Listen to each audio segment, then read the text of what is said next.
दोस्तों welcome to Arjun Warrior Education Channel. Arjun Warrior Education Channel में आपका स्वागत है। आज हम लोग सामान्य ज्ञान का प्रैक्टिस सेट नंबर 7 का टॉप 50 MCQ करने जा रहे हैं। ठीक है, चलिए फर्स्ट क्वेश्चन से स्टार्ट करते हैं। देखिए क्या कर रहा है।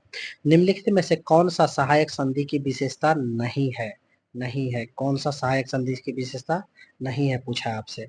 तो देखिए, ये देसी रियासतों को एक ब्रिटिश रेजिमेंट में रखा ना होता है, ये है। इसके बाद देखिए, देसी रियासत को विदेशी नीति कंपनी के अधीन होगी, ये भी आपका सहायक संधि की विशेषता है। कंपनी की सेना का खर्च रियासत उठाएगी, ये भी है। बट ये आपका देसी रियासत के आंतरिक शासन कंपनी के अधीन होगी, ये गलत है। कंपनी के अधीन नहीं होगी। देसी रियासत के आंतरिक शासन कंपनी के अधीन नहीं होगी, सही है। ये अधीन होगी, ये गलत है आपका। चलिए नेक्स्ट क्वेश्चन देखते हैं। नेक्स्ट क्वेश्चन आपका क्या करा है? करा है कि निम्न में से किस समाचार पत्र पर वर्नाकुलर प्रेस एक्ट के तहत कार्रवाई की गई थी? किस समाचार पत्र पर वर्नाकुलर प्रेस एक्ट के तहत कार्रवाई की गई थी? तो ये था भारत मिहिर समाचार पत्र पर। ठीक है, नेक्स्ट क्वेश्चन देखते हैं। कह रहा है कि इंडिपेंडेंस नामक समाचार पत्र किनके द्वारा प्रकाशित या संपादित किया गया था? इंडिपेंडेंस नामक समाचार पत्र किनके द्वारा प्रकाशित या संपादित किया गया था? ये किसके द्वारा? मोतीलाल नेहरू के द्वारा। नेक्स्ट क्वेश्चन कह रहा है, बाल हत्या प्रथा किस प्रेसिडेंसी में अधिक थी? बाल हत्या प्रथा किस प्रेसिडेंसी में अधिक थी? तो बंगाल प्रेसिडेंसी में। नेक्स्ट क्वेश्चन, रेशमी रुमाल षड्यंत्र किससे संबंधित है? रेशमी रुमाल षड्यंत्र किससे संबंधित है? मौलवी उबैदुल्ला सिंधी से। नेक्स्ट क्वेश्चन कह रहा है कि असहयोग आंदोलन के लिए प्रस्ताव किस कांग्रेस अधिवेशन में पारित किया गया था? ये नागपुर अधिवेशन में असहयोग आंदोलन के लिए प्रस्ताव नागपुर अधिवेशन में पारित किया गया था। नेक्स्ट क्वेश्चन, निम्नलिखित में से कौन पारिस्थितिक तंत्र के विषय में सही नहीं है? सही नहीं है, ये खोजना है आपका। यह एक वन तंत्र होता है, ये आपका क्या है? गलत है। बाकी इसकी अपनी उत्पादकता होती है, सही है। यह एक प्राकृतिक संसाधन तंत्र होता है, सही है। यह एक कार्यशील इकाई होती है, ये भी सही है। बट यह एक वन तंत्र नहीं है, ये गलत है आपका। नेक्स्ट क्वेश्चन, निम्नलिखित में कौन प्रसिद्ध जैविक हॉटस्पॉट है? प्रसिद्ध जैविक हॉटस्पॉट कौन है? पश्चिमी घाट। निम्नलिखित में कौन प्रसिद्ध जैविक हॉट स्पॉट है? तो पश्चिमी घाट। नेक्स्ट क्वेश्चन, किस चक्र के संचालन में सौर विकिरण की महत्वपूर्ण भूमिका होती है? किस चक्र के संचालन में सौर विकिरण की महत्वपूर्ण भूमिका होती है? तो यह है जल चक्र। ठीक है। नेक्स्ट क्वेश्चन, आप लोग भी देखिए और ऑप्शन को पढ़िए और लगा के देखिए जो कितना आपका सही होता है 50 में। गौतम बुद्ध ने संघ में भिक्षुणी या स्त्री के प्रवेश की अनुमति कहाँ दी? मतलब गौतम बुद्ध ने संघ में भिक्षुणी या स्त्री के प्रवेश की अनुमति कहाँ दी? तो ये दी थी आपका कहाँ? वैशाली में। कहाँ दी थी? वैशाली में। ठीक है। नेक्स्ट क्वेश्चन है कि भारत के किस क्षेत्र में सर्वाधिक दैनिक तापांतर पाया जाता है? सर्वाधिक दैनिक तापांतर भारत के किस क्षेत्र में पाया जाता है? तो मरुस्थलीय क्षेत्र में। किस क्षेत्र में? मरुस्थलीय क्षेत्र में। ठीक है। नेक्स्ट क्वेश्चन, 3 जनवरी को उपसौर की घटना होती है। 3 जनवरी को उपसौर की घटना होती है। उपसौर की घटना, इस दिन सूर्य की दूरी सबसे न्यूनतम होती है। पृथ्वी और सूर्य के बीच की दूरी सबसे न्यूनतम होती है। कह रहा है कि कौन सी भूकंप तरंगे सबसे अधिक विनाशकारी होती है? सबसे अधिक विनाशकारी भूकंप तरंगे एल तरंगे होती है। कौन तरंगे? एल तरंगे। ठीक है। नेक्स्ट क्वेश्चन, निम्नलिखित में कौन सही सुमेलित नहीं है? तो ये सही सुमेलित है पूछा है। कौन सा सही सुमेलित है? तो मैगी नोट फ्रांस और जर्मनी के बीच है, ये आपका सही है। देखिए, मैगी खा करके कहाँ फेंकते हैं? मैगी फाड़ के जमीन पर फेंको, जमीन पर। तो मैगी नोट जर्मनी और फ्रांस के बीच। देखिए, रेड क्लिफ किसके बीच है? भारत और ये देखिए, भारत और चीन नहीं है, ये भारत और पाकिस्तान के बीच है। किसके बीच है? भारत और पाकिस्तान के बीच। डुरंट रेखा भारत और अफगानिस्तान के बीच है। किसके बीच है? अफगानिस्तान के बीच। भारत और अफगानिस्तान के बीच। और हिडेनबर्ग रेखा किसके बीच है? तो हाइडेनबर्ग रेखा पोलैंड और जर्मनी के बीच है, पोलैंड और जर्मनी के बीच है। हाइडेनबर्ग रेखा पोलैंड और जर्मनी के बीच है, ठीक है। नेक्स्ट क्वेश्चन, निम्नलिखित में से कौन सी पर्वत श्रृंखला सबसे लंबी है? सबसे लंबी पर्वत श्रृंखला कौन सी है? एंडीज, एंडीज सबसे लंबी पर्वत श्रृंखला है। किस अधिनियम द्वारा केंद्रीय बजट को राज्य के बजटों से अलग कर दिया गया था? अधिनियम द्वारा केंद्रीय बजट को राज्य बजट से अलग कर दिया गया था। भारत शासन अधिनियम 1919 के द्वारा होगा, 1919 के द्वारा। भारत शासन अधिनियम 1919 के द्वारा। गलती से 1909 कर दिए थे हम। ये देखिए कारण, निम्नलिखित में से किस योजना के आधार पर संविधान सभा का गठन हुआ था? संविधान सभा का गठन किस योजना के आधार पर? तो कैबिनेट मिशन योजना के आधार पर, कैबिनेट मिशन योजना के आधार पर, कैबिनेट मिशन योजना के आधार पर। अंतरिम सरकार के गठन की घोषणा कब की गई थी? अंतरिम सरकार की गठन की घोषणा 24 अगस्त 1946 को, 24 अगस्त 1946 को अंतरिम सरकार की गठन की घोषणा की गई थी। कहा है कि निम्न में से कौन सा कथन सही है? कौन सा कथन सही है, ये आपसे ये पूछा है। तो देखिए, जब राज्य में राष्ट्रपति शासन लागू होता है, संसद के संबंधित राज्य के लिए राज्य सूची पर कानून बनाने की शक्ति प्राप्त होती है, ठीक है। राष्ट्रपति शासन के भी उपरांत भी सदन द्वारा बनाया गया कानून प्रभावित रहता है। तो राष्ट्रपति, ये आपका कौन सा होगा? 1 और 2 दोनों सही है, 1 और 2 दोनों सही है, ठीक है। अनुच्छेद 54 का संबंध निम्नलिखित में से किससे है? अनुच्छेद 54 का संबंध निम्नलिखित में से किससे है? तो भारत के राष्ट्रपति के निर्वाचन से, भारत के राष्ट्रपति के निर्वाचन से अनुच्छेद 54 का संबंध है। नेक्स्ट क्वेश्चन, निम्नलिखित में से कौन गलत है? निम्नलिखित में से कौन गलत है? यह आपका देखिए, राज्य लोक सेवा आयोग के सदस्य और अध्यक्ष की नियुक्ति राज्यपाल द्वारा की जाती है, सही है। राज्य लोक सेवा आयोग अध्यक्ष या सदस्य कार्यकाल के बाद पुनः नियुक्त किया नहीं किया जा सकता है, ये भी आपका सही है। अब कह रहा है राज्य लोक सेवा आयोग के अध्यक्ष या सदस्यों का वेतन भत्ता राज्य संचित निधि से दिया जाता है, जबकि पेंशन भारत के संचित निधि से दिया जाता है, यही गलत है। आपका सी आपका क्या है? गलत है। कह रहा है कि राज्य लोक सेवा आयोग के सदस्य और अध्यक्ष उसके पद से हटाने की शक्ति राज्यपाल को होता है, ये पास नहीं है, ये भी सही है। आपका सी नंबर क्या था? गलत था। कह रहा है कि वित्त आयोग के संबंध में निम्न कथन पर विचार कीजिए। वित्त आयोग के में एक अध्यक्ष पद और 2 सदस्य होते हैं। वित्त आयोग में एक अध्यक्ष पद और 2 सदस्य होते हैं, ठीक है। इसका कार्यकाल राष्ट्रपति के आदेश के तहत तय होता है। इसकी पूर्ण नियुक्ति नहीं होती है। उपयुक्त में कौन गलत है? तो 1 और 3 आपका गलत है।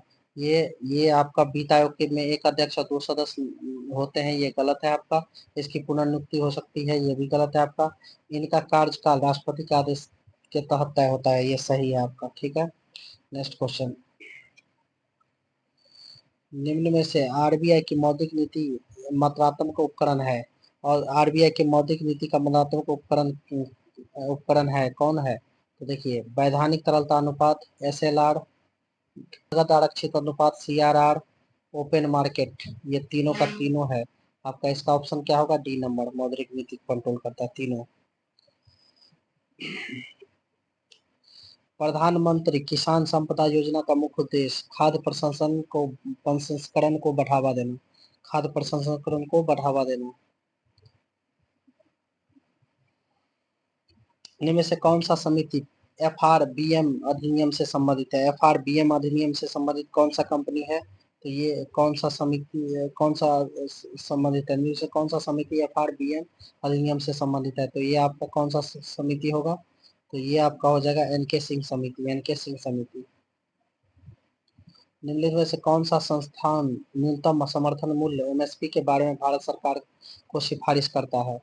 एमएसपी के बारे में भारत सरकार को सिफारिश करता है कौन सा संस्थान? तो ये करता है आपका कृषि लागत एवं मूल्य आयोग। आगे नेक्स्ट देखिए, सीता अध्यक्ष का संबंध सीता अध्यक्ष का संबंध था सीता अध्यक्ष का संबंध किससे था? सीता अध्यक्ष का संबंध भूमि कर विभाग से था, भूमि कर विभाग से था। कश्मीर के क्षेत्रीय इतिहास का सजीव वर्णन मिलता है, कश्मीर के क्षेत्रीय इतिहास का सजीव वर्णन मिलता है राजतरंगिणी में। सचिदा और पापोश प्रथाओं की शुरुआत इनमें से किसने की थी? सजदा और पापोश की शुरुआत इनमें से किसने की थी? तो बलबन ने सजदा और पापोश। उतवी कौन था? उतवी कौन था? तो उतवी एक इतिहासकार थे। शेरशाह के बारे में कौन कथन असत्य है?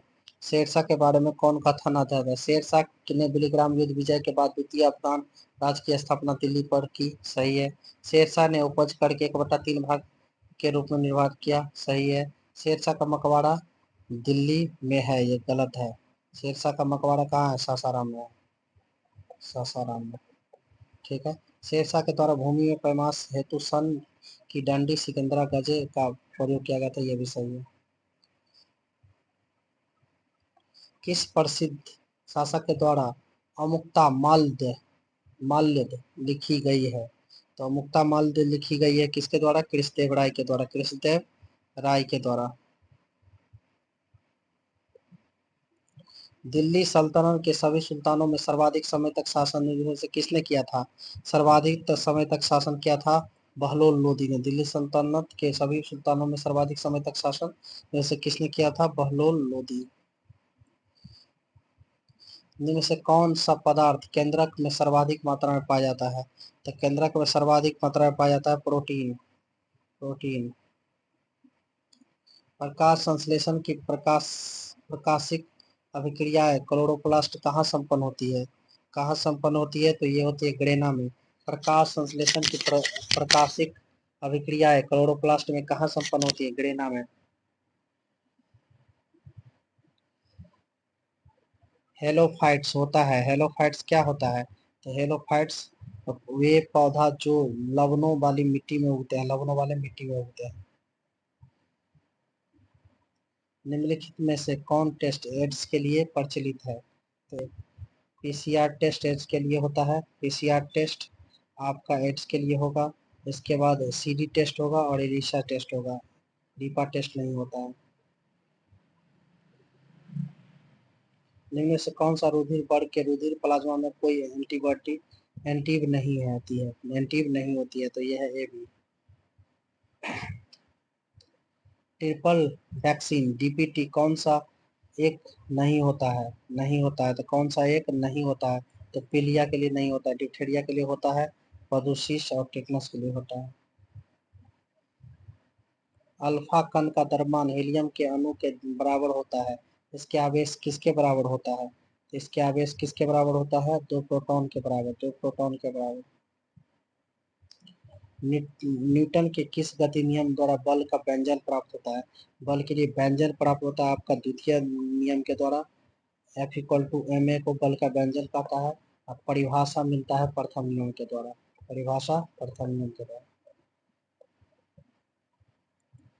सिलिकॉन, जर्मेनियम, कार्बन आदि पदार्थों की प्रतिरोधकता ताप बढ़ाने पर क्या होती है? ताप बढ़ेगी तो इसकी प्रतिरोधकता क्या होगी? ताप बढ़ाने पर प्रतिरोधकता भी इसकी क्या होगी? बढ़ेगी, बढ़ती है।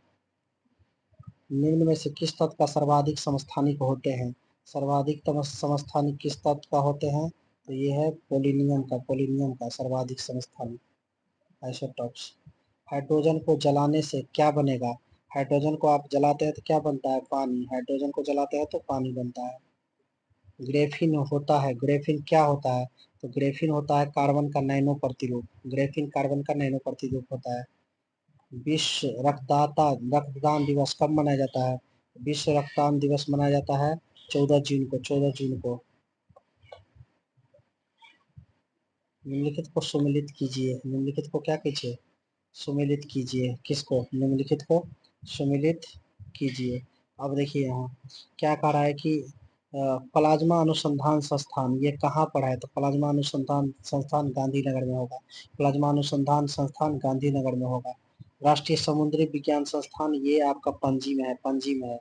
राष्ट्रीय समुद्री विज्ञान संस्थान कहाँ है? पणजी में। पणजी में, गोवा के पणजी में। केंद्रीय खाद्य और प्रौद्योगिकी का अनुसंधान कहाँ पर है? ये आपका है मैसूर। ये आपका कहाँ पर है? मैसूर में। अब भारतीय मौसम विज्ञान संस्थान ये कहाँ पर है? कौन पूछा है? भारतीय मौसम विज्ञान संस्थान ये आपका कहाँ पर है? तो दिल्ली में, दिल्ली में। ठीक है। ये आपका प्लाज्मा वाला कहाँ है? प्लाज्मा अनुसंधान संस्थान गांधीनगर में। राष्ट्रीय समुद्र विज्ञान संस्थान ये पणजी में है। ठीक है। केंद्रीय खाद्य अनुसंधान संशोधित संस्थान ये आपका कहाँ पर है? ये आपका मैसूर में है। मैसूर में है। और भारतीय मौसम विज्ञान संस्थान दिल्ली में। ठीक है। पात्र, पंचरात्र बोला है। पंचरात्र का संबंध किस धर्म से है? वैष्णव धर्म से, वैष्णव धर्म से। एकमात्र भारतीय जिसे रसायन क्षेत्र के लिए नोबेल पुरस्कार प्रदान की गई है वह कौन है? तो वेंकटरमन रामाकृष्णन, वेंकटरमन रामाकृष्णन। भारतीय नौसेना की पहली महिला पायलट लेफ्टिनेंट शिवांगी स्वरूप बनी। वे किस राज्य के रहने वाली है? शिवांगी स्वरूप, तो यह है बिहार के रहने वाले। अगर आपको ये वीडियो पसंद आया हो तो लाइक कीजिए और ऐसे ही वीडियो के लिए हमारे चैनल को सब्सक्राइब कीजिए। Thank you for watching.